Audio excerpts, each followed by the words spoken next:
Do you know what? Oh, is this a Endless Honeymoon podcast exclusive? No, it's a girl. I was in the neighborhood where they set all the hills on fire doing the gender reveal. So I'm pretty anti-gender reveal. So right away I'm like, it's a girl, guys. I don't even want to make it a thing. I don't know how this became a thing, and I'm not part of it. We're talking to the very beautiful, the very accomplished, The very tough, the very tough, the very pregnant Ronda Rousey. Olympic champion, UFC champion, WWE champion, and now maternal? Well, and now mother champion. Oh, yeah. And graphic novel champion. You're writing a graphic novel? Wrote. Yeah, I wrote. I mean, I wrote it. It's still being made. I only got a bronze in the Olympics, though. I'm not. Didn't I? I mean, what is that? Champion. Hold on a second. Hold on. Doesn't that? Aren't Hold you on. a champion if you're a bronze medalist? Yes, I was telling my daughter Yes. that you're just going to the Olympics is so amazing. Now, last time you were here, I've said this before, ever since the day you told it to me when we were shooting Stars on Mars, it's been ringing and repeating, which is that your mom told you could do anything you want in She life. has quoted you so many times in that way. As long as you're the best at it. Right. So are you, because like that's, now you're saying I only got a bronze at the Olympics. I mean, every time I watch someone at the Olympics, and if I think of them as my child, I start crying. Like when you watch the Olympics, it's very emotional. I love it because I think it's something that humanity does just for like goodwill and coming together and putting all of our shit aside to do sports. But Oh, that's nice too. if we're talking about my mom, she also said like, you better go to fucking win. You're not going to be on the goddamn team. Right. Well, that's what And I'm I saying. was like, That's Mom, her. I made the team. She'd be like, fucking so? You like, Well, I'll tell But you, that's our how family, you get to be a champion. and in our family, we don't have, and Rhonda, this is going to come as a shock. We don't have one bronze medalist. Not even. I mean, not even one. Not even one. Not yet. Our daughter literally said to Moshe, I don't like hard work. That is true. He was like, come on, swim to me. Because she was in the ocean and she was like, I don't really like hard work. But it's like, what do you say? What would you say to your kid if they said that? well, I would tell them that one of the principles of judo is maximum efficiency with minimum effort. Oh, so judo's all about not having hard work. Well, my mom Ooh. says if you work harder and smarter, you can beat out the people that work smart but not hard. Rhonda, you have something. Oh, that's really smart. You have something to talk about today, but I actually want your advice. Ready. I really want to put my daughter into a combat sport, and I was thinking about Brazilian Jiu-Jitsu. Well, because she's a squirt, and I'm like, Little, squirt? he means. Yeah, she's small, and I'm No like, she's way. You guys have a tiny little baby? So I was, but then I thought, what about judo? That sounds like fun. Which would you do? What are you going to do? Judo, Brazilian Jiu-Jitsu, none of the above with your kids. Well, I think judo is really important because you learn how to fall. Right. And you learn how to fall when you're young. If you fall down when you're 80, you're not going to get hurt. Like I've gotten to like ATV accidents and stuff like that, and because I knew how to fall, it's like a survival technique, like swimming.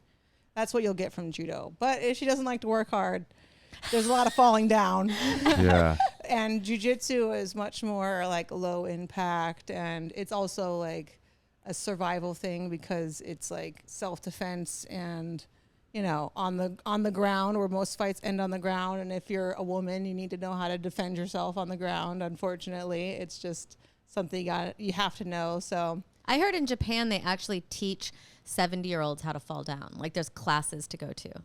I mean, you can, but it's kind of like gymnastics. It's better if you learn young, Of course. you know, when your body's malleable and you can like make all kinds of mistakes and your bones just bend instead of break. But Well, I think this is interesting, what we're talking about with the Olympics. Like, one of the things that I often take away from watching, I love moments of human greatness. Like, I always like seeing like a person's peak.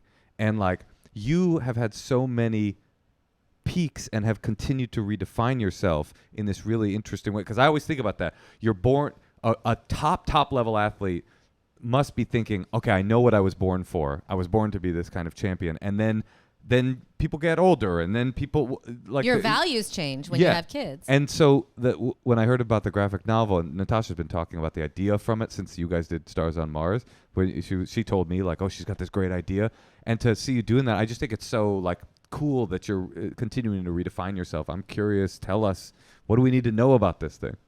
Oh God, about the graphic novel? Yeah. He's interested in the graphic novel. I want to know how you do it. Okay. Well, the graphic novel. What did you tell him? I want to see what you remembered, because I was actually writing something else at the time. She said Ron has this great idea that we could steal, and she'll never know. So I don't. I told. I mean, you made a big impression on me just because you're so you're such a tough person, and I was so afraid of you. But you have like.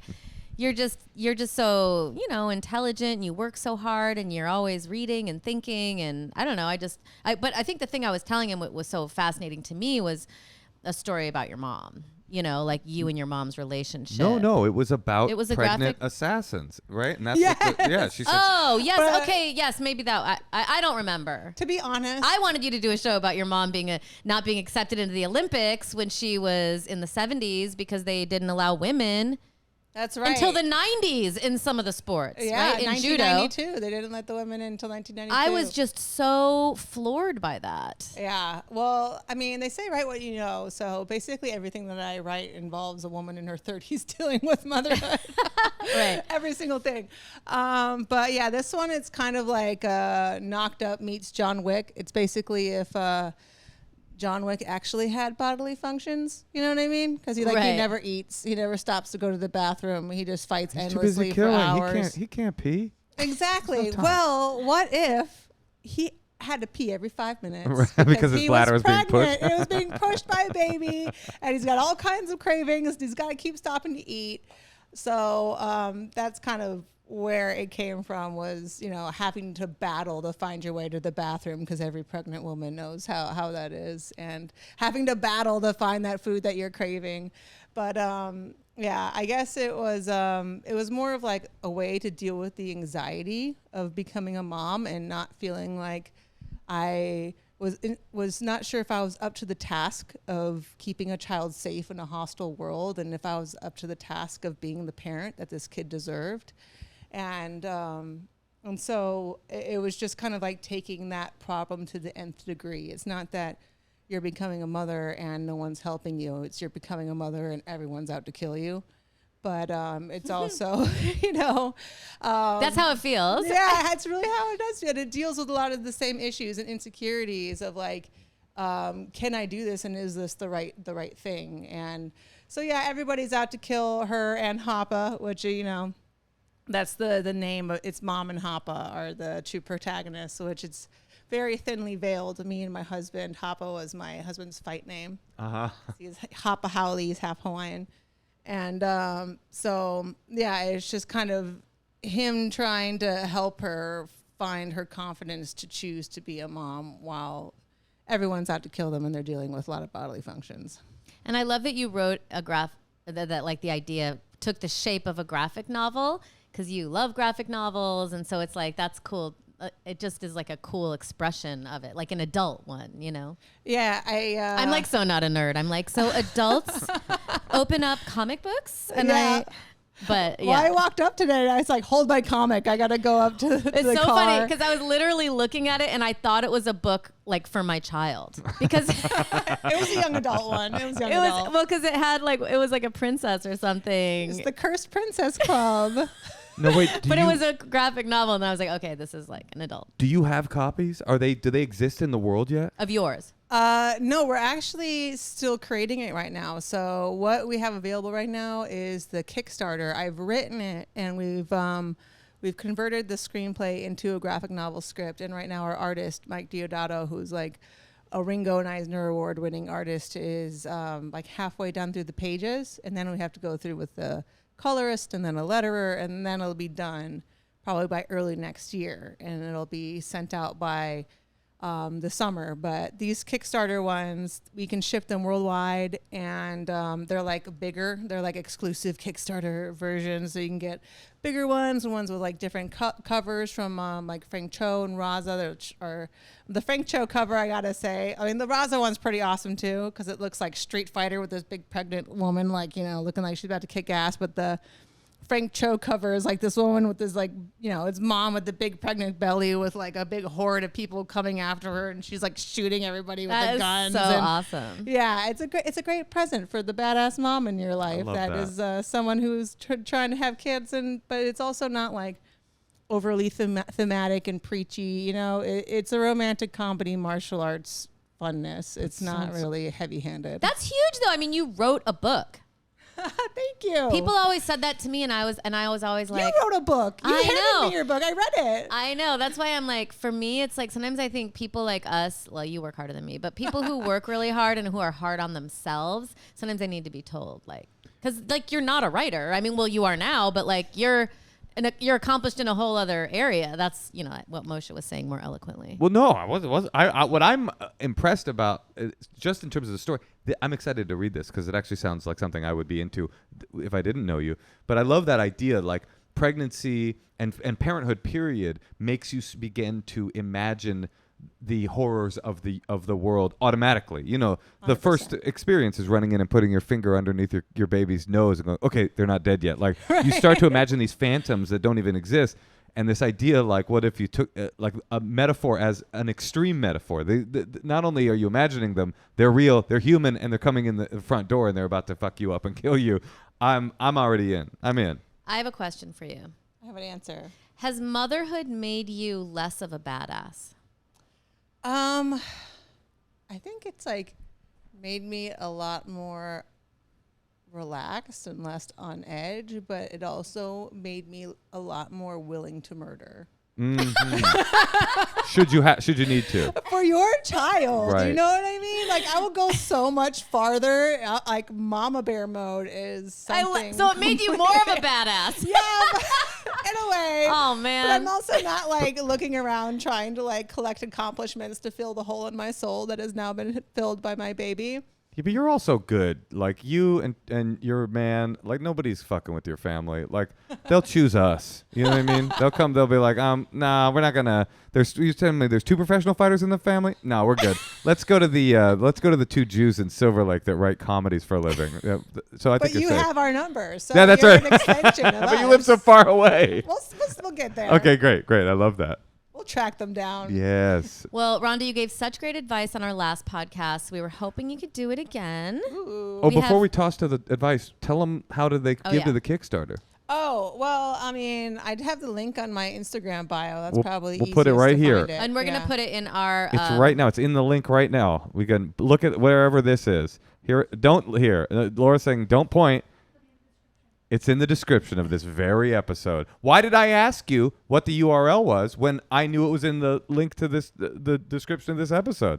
Anyway, give. But yeah, you can get something that is like cheap as a digital copy. That's like $20, paperback $25, to, you know, in-person signing or private MMA lesson, or now I'm in. Yeah, you can get drawn in as an assassin or an extra because it's still being made. This is what you can do on the Kickstarter. That's so cool. Those are real perks. Also, now I'm remembering how awesome it was to watch you fight just for fun, like when you were, you know, fighting different people on the show, like you and Marshawn. Like, are you still fighting a lot? How do you... I mean, I'm kind of like knocked up right now, but I totally. You're not doing like wrestling and stuff and like jumping off the top rope Wait, at all? so you actually have to take a physical break? Yes. So the comics are and the writing is a good outlet, but Marshawn is the Easter egg in the comic. He gave me the right to use his likeness, so you can try and find him. That's so cool. I got a pitch for you. Okay. You get back to wrestling, but pregnant. You have them do like cut a hole in the mat.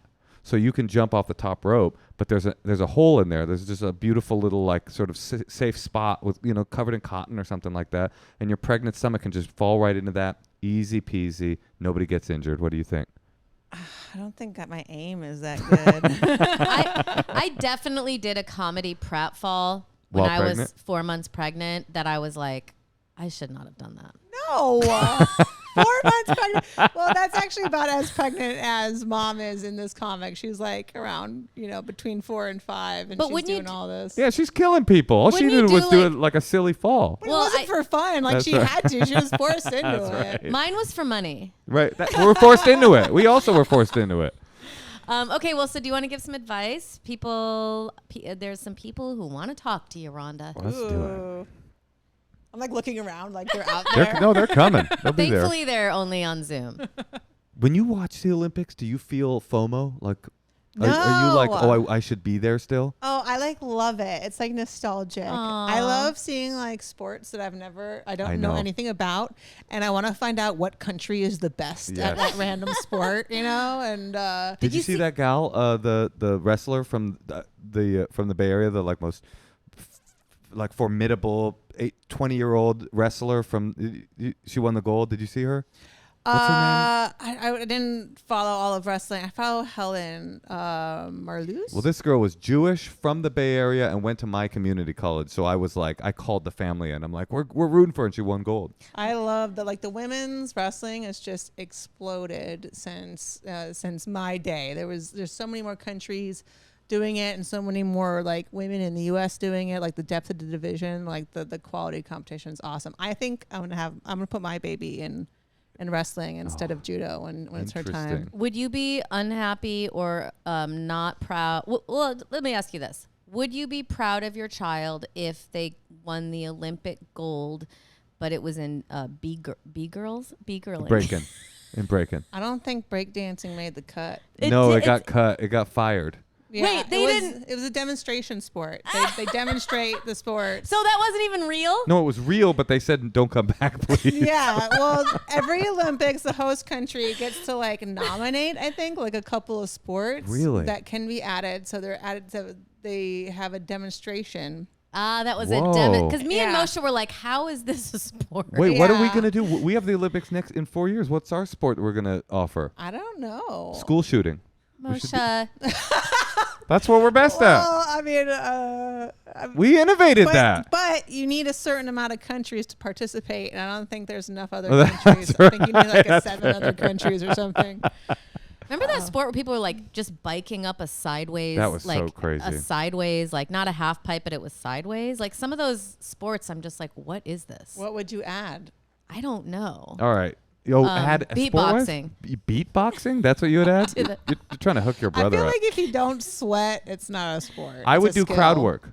I would do crowd work. Crowd work? How do you grade to that? I don't know. How do you grade breakdancing? I mean, it Laughter. doesn't belong in the Olympics either, but I just thought, you know what? Crowd work, I think I could probably place. Maybe in the elder division. The Masters, they call it. That's the right, Masters. We got to go to advice, Okay, but I have one more question. Okay, if you could only keep one thing, your medal, okay, your kids you get to keep, and your ranch you get to keep, and your husband you get to keep. Your medal, your bronze medal, your UFC belt, or your wrestling belt, your WWE belt. Which one you got to choose? What are you choosing? Oh, I would keep the bronze medal because they make a new one every year, so you can't get it remade. I could just hit up Dana and be like, dude, make me, can you mint me a new one? belt. Yeah. I mean, I'm not a big fan of like the new belt. They've retired our belts and they have like a new design. I feel like ours is more like golden age of MMA classic. Oh, that's cool. But I'm sure I could be like, Dana, make me a really nice old belt. Do you think if I called Dana White and was like, could I get a belt? You think he would hook me up?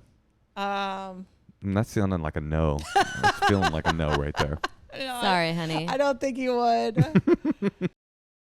All right. Well, listen, we are about to call Julie in Staten Island. She's been waiting to talk to us. So that's actually more of a Chicago accent. We're gonna be calling Julie in Staten Island. Great job, honey. That was really good. Thank you.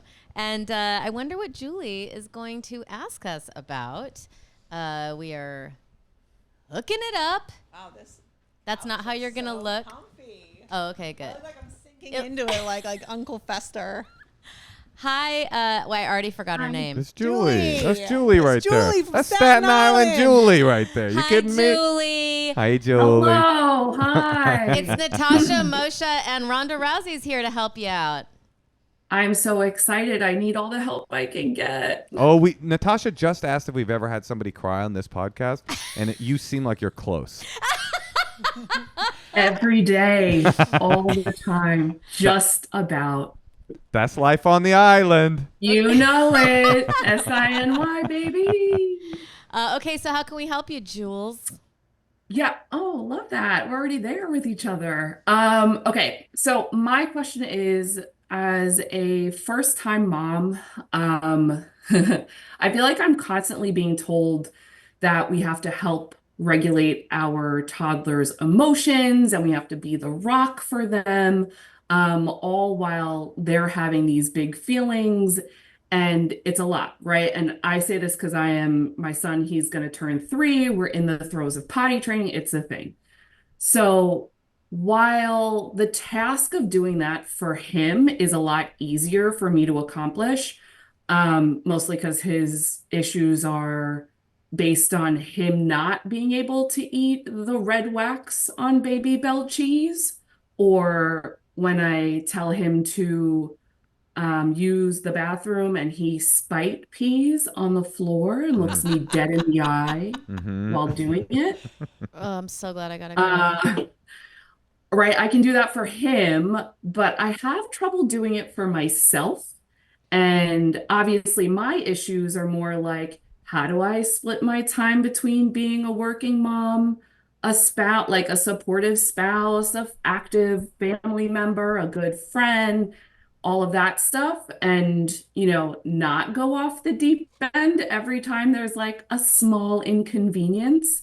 So I guess my question is, how do I toddler parent myself? By going off the deep end, do you mean like having an Like emotional I outburst? like I get upset really quickly. Like I'll lash out really quickly. Um, Anger. You're getting angry at your child? No, I mean sometimes yeah, because like the spite pea thing is really So not the vibe. I mean, can you ask your question a different way? Like what is your question? Like, how do I make time for myself? Or how do I So be a little more how do I strict? help myself regulate my own emotions in my everyday life, like outside of being a mom, so that I'm having clearer communication, maybe like I'm not instant reacting. Basically is like, I mean, most people I know are like most like having nervous breakdowns and having a really hard time and like really how stressed out. encouraging.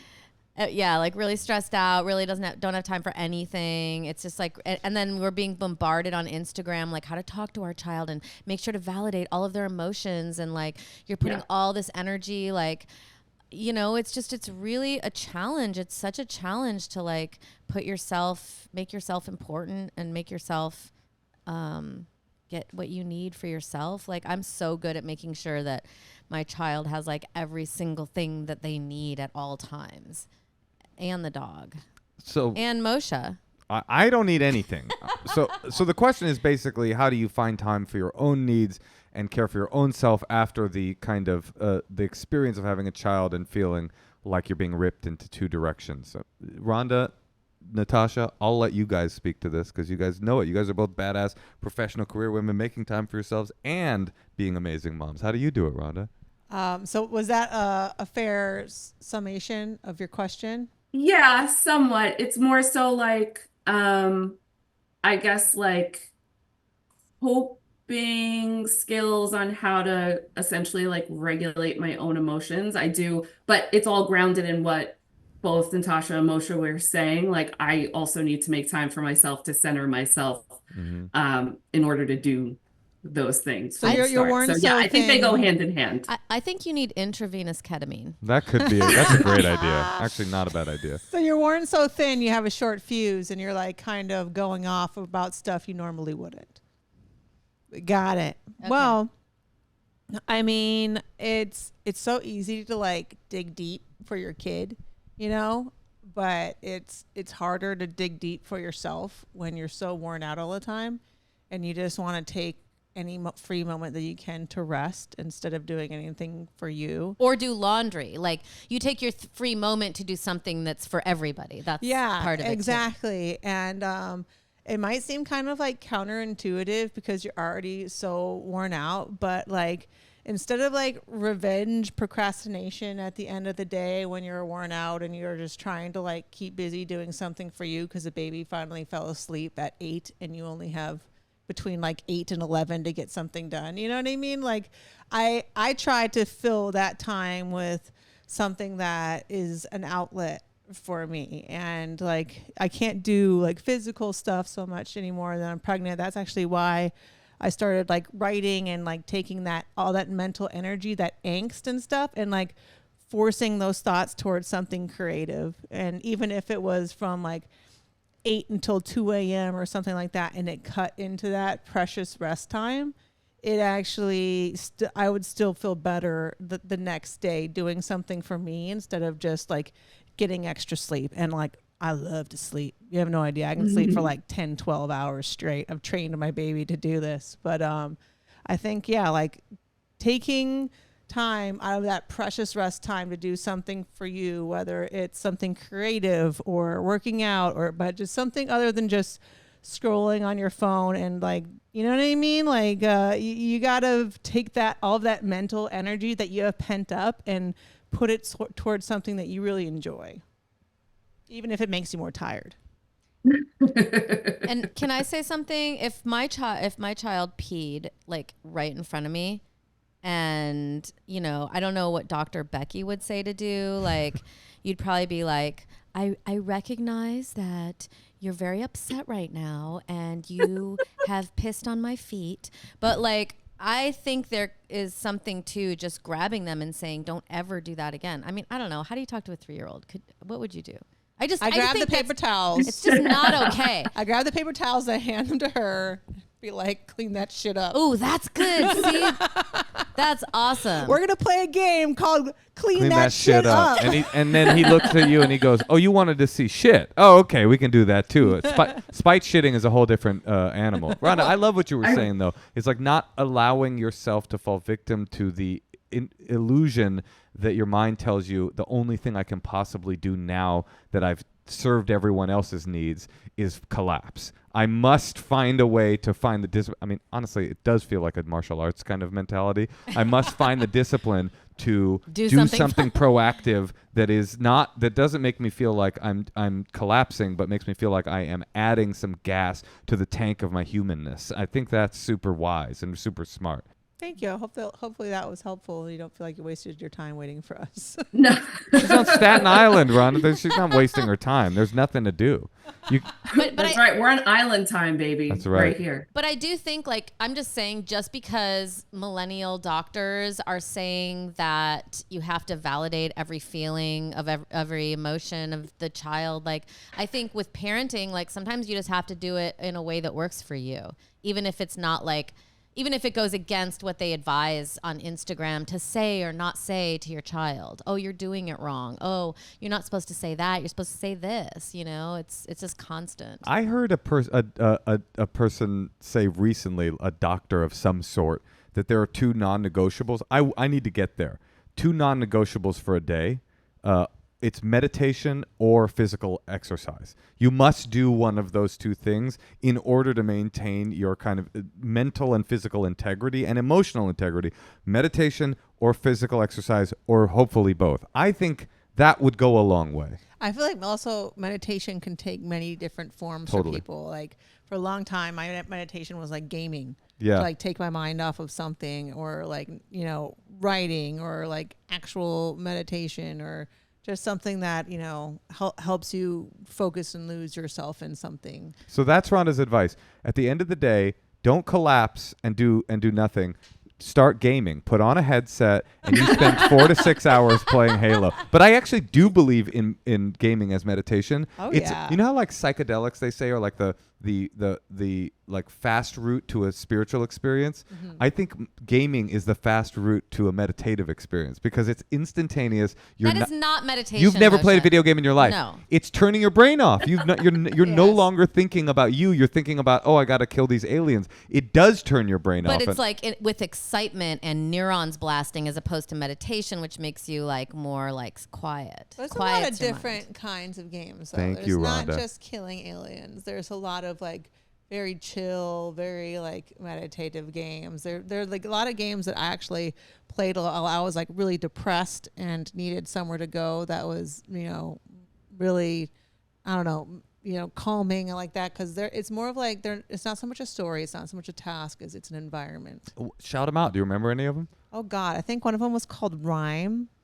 Another one, God, it was. I know I put you on the spot Yeah. because I was trying to remember the ones too. There's some game where you're in the desert and you're like kind of floating on the sand. Oh, you're like a red scarf thing. Yes. I didn't really get into that one. So you're going in before you guys get too deep into video game talk. Okay, we'll talk about graphic novels, something that you can relate with.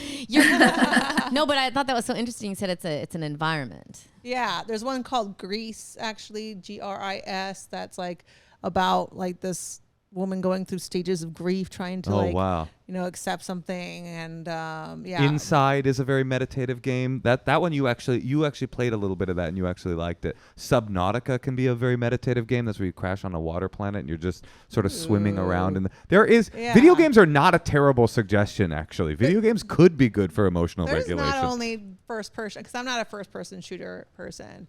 But you play yourself in the UFC game constantly. That's what you do 12 to 17 hours a day. No, I never actually really played the games. No, I have. I am a character in. I'm more into like RPGs, like role playing games. I am too. We should hang out sometime. We should join my guild on WoW. All right. Well, listen. Good luck to you, Julie. And I think though, get an exercise or a meditation practice, whatever that means. I think Rhonda's right. Go for a walk or do something for you that is proactively for your emotional regulation, not just a default like I'm chilling now. Yeah, that seems to be the case. we got to let you go. We got someone else in the wings waiting to talk to us, honey. So hopefully. No problem. Thank you. It was a pleasure. Okay, bye. Our Taking my pleasure. heels off. They're doing nobody any good under the I table. can't even see them anyway. I know, cute, but though. they made me feel beautiful. You like wear no makeup but still look like a queen. How do you do it? Pregnancy hormones. No. You're Maybe glowing. that is. You're glowing. No, actually, no. I got this really cool. I don't know. I think I just did this thing to my microphone. There it goes.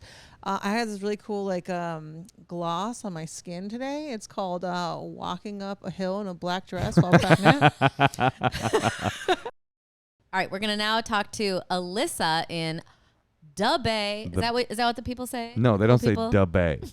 That's Da Bears. That's where you're from. They say the city. Yeah, that's right. They say just All in right, that well, accent. The city. I actually did not hear the term the Bay Area till I moved to LA. Like we called it San Francisco or Well, wait. That's a city, honey. What It's a else? whole area. Frisco. People used to call it Don't Frisco. ever say Frisco. I know. I'm No, just saying. It's a big kerfuffle about The- Frisco versus not Frisco. I don't want to get into it.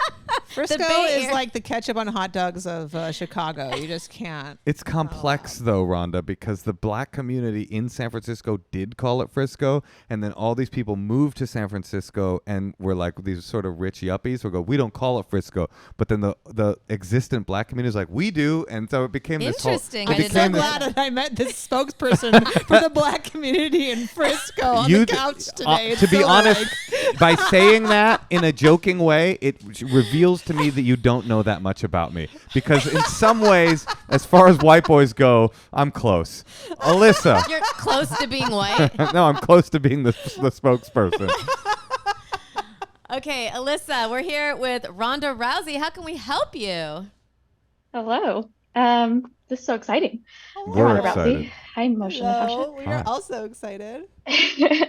Okay, so I'm here writing a book or wrote a book on motherhood. So I Wait, am you planning did? on starting. You wrote? Rhonda did. Oh, okay. Yeah, I heard apparently about the Ronda hordes Rousey. of assassins coming after the pregnant ladies an advice book. It's close enough. It kind of is. Close enough. Yeah. I was close to a mother as that is close to motherhood. Okay, so I'm planning on starting a family sometime soon in the next couple years with my current boyfriend. But I don't have a very good relationship with my own dad right now. It's pretty non-existent. But it's been up and down over the years. So I wonder if it's worth sort of revisiting that, trying to rekindle, reestablish a relationship with my dad, and give my child a grandpa, because he's been a really cool grandpa to my nephew, my sister's kid. And it feels sort of weird and selfish to make my relationship like to take that away from my own kid. So yeah. Well, I guess I have another question. What is it that your dad, I know it's probably a lot of things, but why are you not talking to him? What's the main thing he's done? Yeah, he actually doesn't talk to me. So what's and this dispute about? It's been up and down throughout the years, but most recently, like a year ago, I was having a hard time like contacting him. So I like called him, left him voicemails, then talked to his mom, my grandma, about it. And he like flipped out and was like, "Don't talk to my mom about where I am." And like, So yeah, you just like got really, you breached a trust or something? he's just like very defensive at all times, no matter what the situation is. We've gone years without speaking when I was like a child because I told him I didn't want to go stay with him for the weekend. Things like that. And then I'm always the one to go back to him and say, "I'm so sorry. Let's, be friends again." Like he's my dad, but I'm the one usually rekindling our relationship. So yeah, most recently, like a year ago, he texted me this long paragraph text, like, don't talk to my mom about me. And I responded very like therapy language, like, "It hurts my feelings when you do this. And like, I wish we could have a better relationship, yada, yada." And he just never responded. And I haven't talked to him in over I saw him at Christmas and he gave me a blank card that said nothing. It was not signed. And Oh my God. yeah. And he doesn't have this relationship. He's a very defensive person, but not with your sibling. So my sister's like super non-confrontational. So if he ever says weird stuff to her, she kind of just laughs and like pushes it under the rug. And I can't do that. I'm very confrontational. Do you have like a lot of family functions that you go to where he's around, where your kids will be around him anyway? Not a ton, but like he has the same sort of relationship with my grandparents, his parents, like where they'll like ask me like, "Have you talked to him recently?" Or like, "How's he doing?" But like enough where it would be, yeah, super weird for him to not know my kid, I think. Can I'm having a thought here. Rhonda, did you have something that is springing to mind? Yeah, I have a similar situation where my mom's dad, my grandfather, was just a fucking asshole, and he was, an alcoholic and beat on his kids, and my mom did not have a good relationship with him. But I still got to know my grandparents. But there was like one day that I don't remember, that I guess me or one of my sisters would do something, and he said something like, "Stop that or I'm gonna whack you on." My mom was like, "You fucking try it and I'm gonna kick your fucking ass." To her dad. Yeah. But in front of us, and I don't remember it, but she's told this story, and she gave me that example of how to stand up to somebody in your family and how not to be a pushover, and how to defend your children in front of people, and not to be afraid to do those things. And I like my grandma, and it was cool going over to their house and stuff like that. Like I don't regret having a relationship with them, but I think I learned more from seeing my mom set boundaries than having known them. That's interesting. It's almost like it's how are you going to act? How are you going to model your relationship with your dad also? That's so smart. And it does seem to me that you're going to have to act a little bit more like your sister, maybe, if you want to have him around. I mean, because the kind of it's like kind of dramatic. But the blank card. Yeah, but like I wouldn't leave them around like him unsupervised or anything like that. But I wouldn't want your kids to feel uncomfortable at like a family function or something. But I would also want them to be like, feel comfortable because you're there too, I mean, what I'm hearing from this tale that you're telling is that you have a family figure that is emotionally withholding and or all the way up to abusive to multiple generations of your family, your grandparents and you. And the only person that gets him, the good him, is the person that will accept his abuse with a smile. And you're telling me, should I cultivate, isn't it selfish of me to keep this relationship from this child that isn't even born, from this person that is not a good relationship? The obvious question to me is why would you want to cultivate a relationship with your theoretical child with this person that isn't nice to you, his parents, his children, but maybe his grandkids? He's going to become a new kind of person.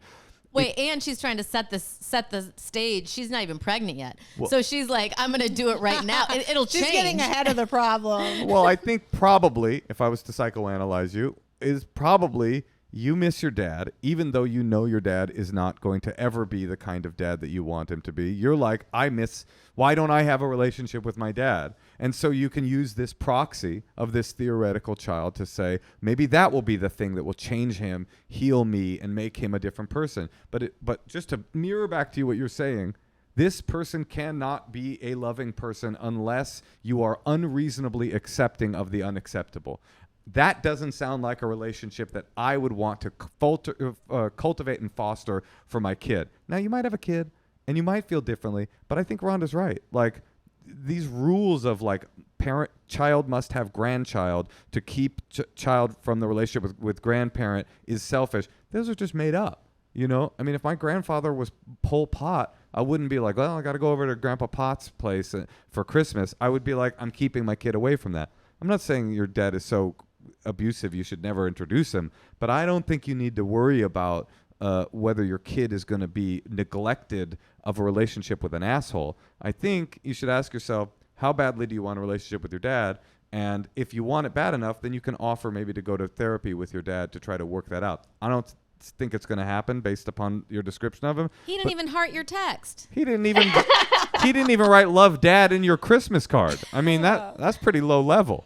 Well, is he still with your mom? Like, No. So they're divorced, and like part of why like I kind of, I guess, stood up to him in recent years is like he'll talk shit about my mom like 20 years after their divorce, and it's like, okay, like, and he cheated on her. He sounds cool. Okay, he sounds cool now. I didn't understand the story of it, but now he seems like a cool guy. He like I would describe him as like emotionally volatile, because most of the time I would say he's like very like relaxed, cool, calm, like cool dad, like, you know, taught us how to play guitar, and like we had that relationship, and I see it now playing out with my nephew where I'm like, oh, like that's so cool for him to like have this awesome male figure in his life. And like, yes, I want a relationship with my dad too, but even more so, like whenever I think of having kids, I'm like, oh shit, like what do I do about that situation? Right? Like, am I still going to be struggling with that when I'm raising my own kid? And then it feels like I want to take care of it now, and then like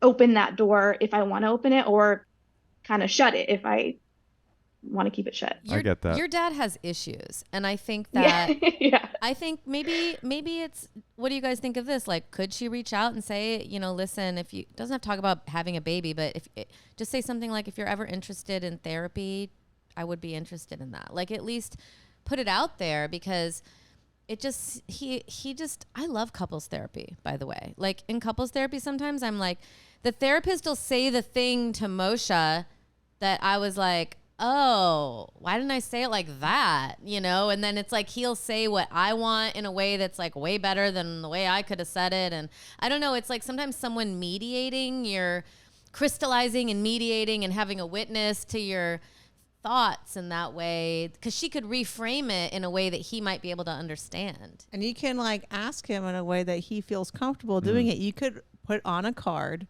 do you want to go to therapy? If so, give me this card with nothing written on it back. And I'll take that as a yes. I was just going to say, when he opens the card and sees all the writings, he'll be like, what the fuck is this? What technology did you use? How did you fill this out?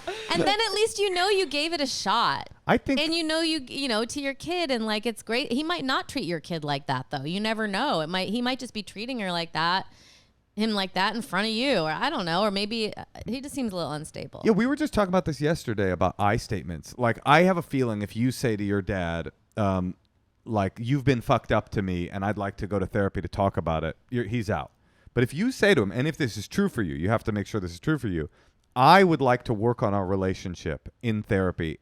Would you do that with me? Would you do that for me? Then maybe that would happen. And the greatest thing about therapy to me is you can go and you can heal your relationship, or you can get the information that the relationship is not healable. Both of those are positive things, even though one hurts more than the other. They're both positive things because they're important bits of information. I think therapy with your dad is definitely the solution. And you can also say, in the card, or when you say it, or in the email, however you do it, say, And keep it short and just say like, you can find the therapist or I can look, you know, so it's not like you have an agenda. Yeah, I would love that. I don't know that he would be on board. I feel like in my mind, Natasha, what you said about like just acting like my sister, that's like there's two sides of the coin is like I keep doing what I'm doing and nothing will happen, or I sort of like act more like my sister does and like that's the easy solution. So I guess is that like the worst idea? I don't know. Well, it depends on what you're ready for. If you're ready for like a superficial relationship and you know he's not going to change and you know if you act like this, he'll act like this, and it's almost like Stepford, like it's the old-fashioned way that he wants to act, and maybe all of his dreams have not been fulfilled, and so he has all these like problems talking to his kids. Maybe he's regretful in some way, or I don't know, like something's wrong with him. So, I mean, that's just, he's acting not like a father, I don't think. And because you've told him you want to, but you know, not everyone's cerebral. So I don't know. I think that if you're willing to like get rid of some parts of yourself and just have a superficial relationship, which I'm all for, honestly.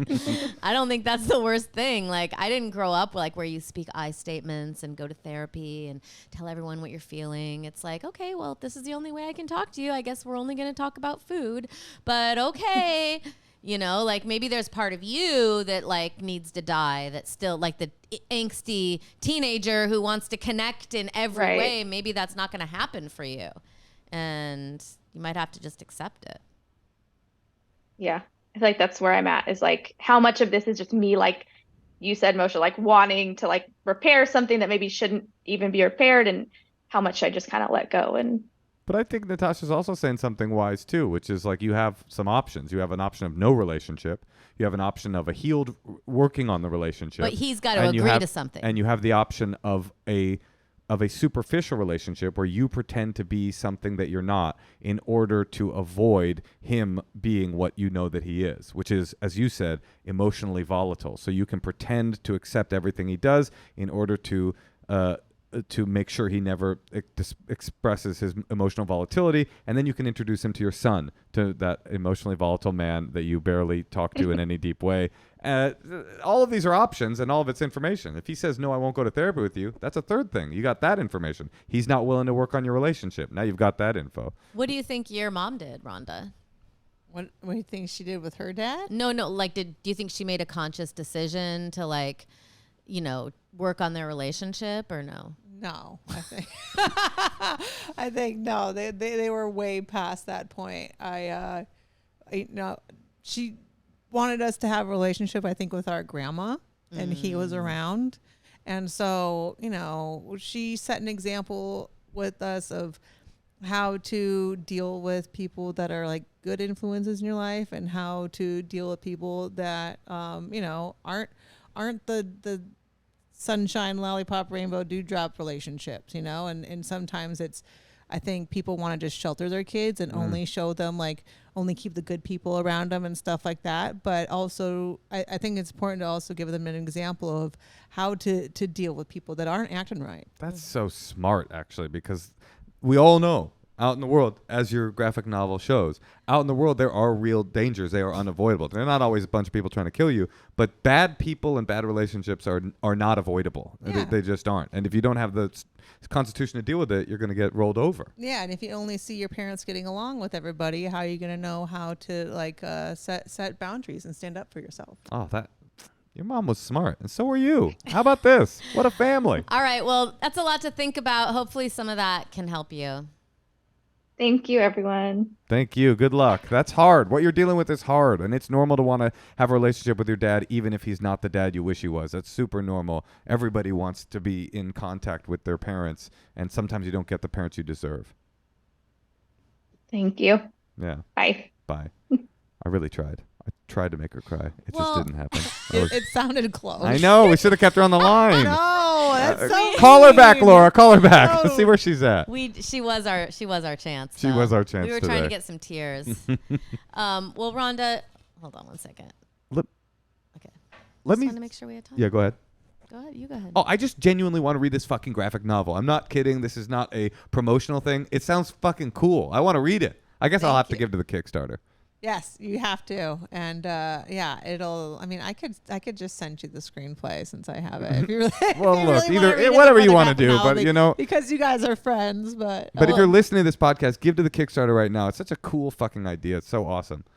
Yes, we love you, Rhonda. Thank you so much. Thank you. I love you guys. Thank you for having me in your beautiful home and your big comfy couch. Sorry about the hill.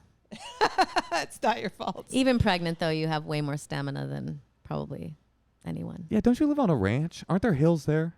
Don't you ride like a Wagyu cow to work or whatever? I wish I could.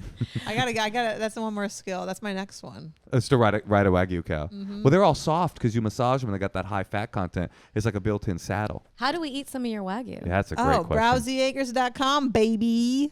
I love it. Yeah. Let's order some beef. It's regeneratively raised. It's good for the planet.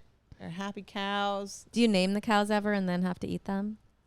Our family cows that we eat, I name them. Well, we name them usually after like a cut of meat, so we always know. You'll name them T-bone and stuff like that?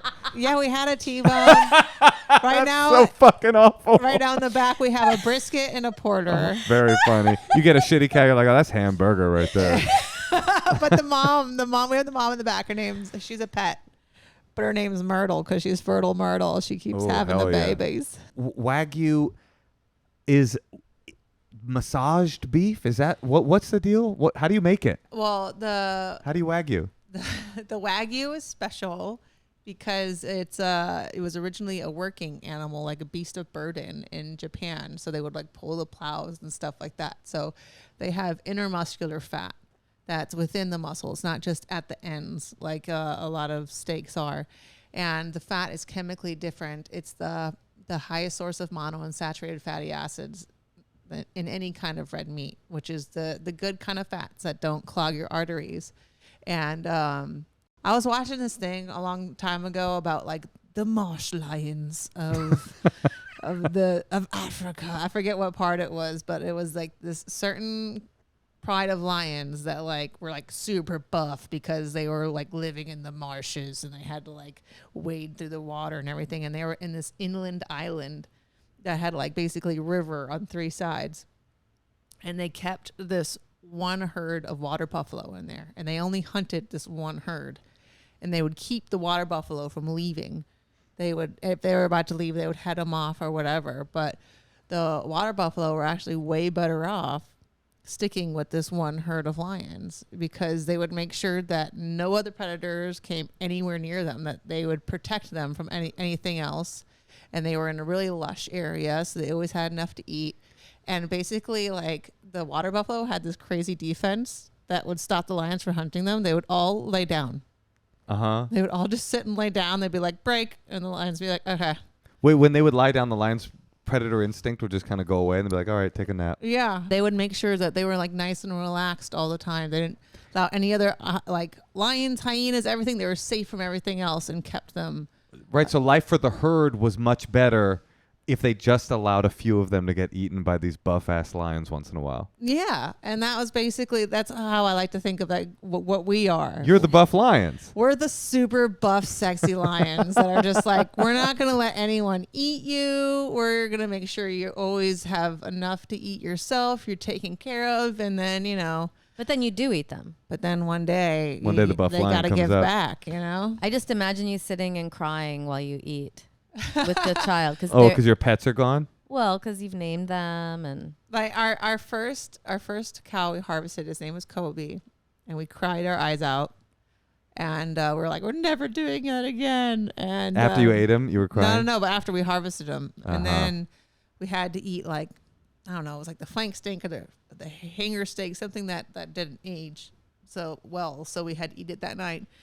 And it was literally the best thing that we ever ate. You were like, you know what? Actually, it's kind of worth it, though. But you know, I realized how like, oh my God, this was his way of like giving back to us for making sure that he had a good life and that we weren't ignoring him, sponsoring his misery, living knee deep in his own shit in a feedlot somewhere. And like, you really are what you eat. And if animals stressed out, unhealthy, you're going to be stressed out and unhealthy. And so that's why we started doing this, is because we wanted to give these animals like a life worth living and be able to like exhibit natural behaviors. And do you know why people say you massage the Wagyu? Oh, why is that? I thought it was for like sex stuff. No, it's because people crate them. They keep them in an area that's only big enough for them to stand up and lay down. Oh, if they want soft meat like that in like industrialized farming, they just put them in a crate. It's basically like veal, and they keep them from moving around, and they end up getting swollen joints and arthritis, and That's they massage them. I'm all for what you're saying. I think sustainable farming and you know, it is, I mean, as corny as it sounds, circle of life type shit. Like if you're going to eat meat, make sure that you eat it from a place that is ethically and sustainably raising the livestock and animals. I'm for that. Make sure you get it from Browsy Acres. Browsy Acres and .com. Oh, you guys made up that little jingle. BrowsyAcres.com. Imagine a captain steak though. Imagine us sitting around eating a little captain steak, going like, it was worth it. Why don't you like come over? Hell yeah. And We're I'll going cook to you some Wagyu. Yes, but can you make it kosher? They can't make it kosher. You think they have Well, they have a rabbi on bless, site? they need to be You could blessed bless by them. a rabbi. Honestly, you're good enough, Rhonda. Would you eat her Wagyu, if Moshe? you wave one of your belts on it, or the We or have, put we the have bronze. kosher salt. That's good enough for me. I'm coming over. Let's eat it. If you're listening right now and you're as big a Ronda Rousey fan as we are, what you got to do, you go to Browsy Ranch. BrowsyAcres.com. We Order- have regeneratively raised Wagyu and poultry. Order the regeneratively raised Wagyu, then get the Kickstarter, get that sent to your house, put the steak on ice. Make it a Ronda night. Make the steak, read the graphic novel. You know what? Watch her fights in the background. Watch the Olympics. Make it a Rousey kind of night, just like Natasha said. All right. Well, we love you. Love you too. Thank you guys. Thank you.